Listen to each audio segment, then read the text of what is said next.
नई संसद को लेकर सियासी तकरार। असदुद्दीन ओवैसी ने उठाए नए सवाल। पीएम के साथ सिर्फ हिंदू पुजारी क्यों?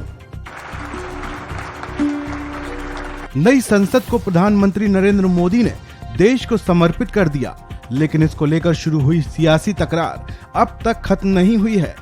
AIMIM के चीफ असदुद्दीन ओवैसी ने पीएम नरेंद्र मोदी पर निशाना साधा है।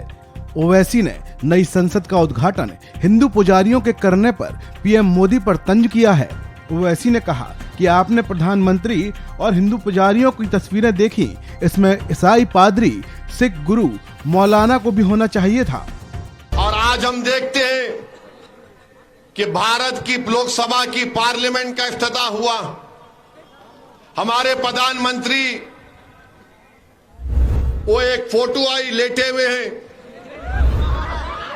फिर एक टीवी पर मैं देखा कि लोकसभा के अंदर प्रधानमंत्री जा रहे और उनके पीछे कम से कम 18 से 20 हमारे हिंदू भाइयों के मजहब के पुजारी मंत्र पढ़ते हुए जा रहे हैं। प्रधानमंत्री, मुझे देखकर बड़ा ताज्जुब हुआ कि आपके दिल में ये जगह क्यों नहीं पैदा हुई कि जब हिंदू पुजारियों को लेकर मैं जा रहा हूं लोकसभा के अंदर, तो उसमें ईसाई पादरी भी होना चाहिए था, उसमें सिखों के मजहबी रहनुमा को भी होना चाहिए था, उसमें मुसलमानों के कोई एक मौलाना को भी होना चाहिए था।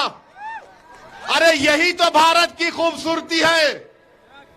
वजीर आजम, इस देश का मजहब एक नहीं है, भारत का एक मजहब नहीं है, भारत किसी मजहब को मानता भी नहीं है, भारत पूरे मजहबों को मानता है।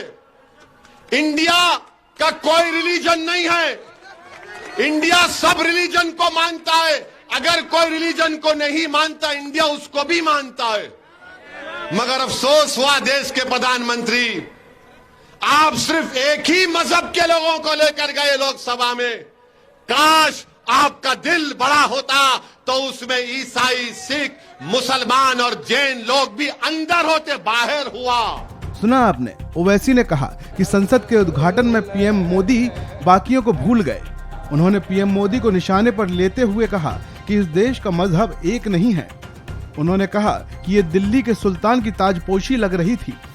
AIMIM के नेता ने रैली को संबोधित करते हुए कहा कि ओवैसी का नाम लेने से तुमको लगता है ग्लूकोज मिल गया, पेट भर गया तो खूब लो। उन्होंने कहा कि अमित शाह जानते हैं कि जब तक AIMIM ताकतवर रहेगी, सचिवालय पर बीजेपी का झंडा नहीं लहरा सकता।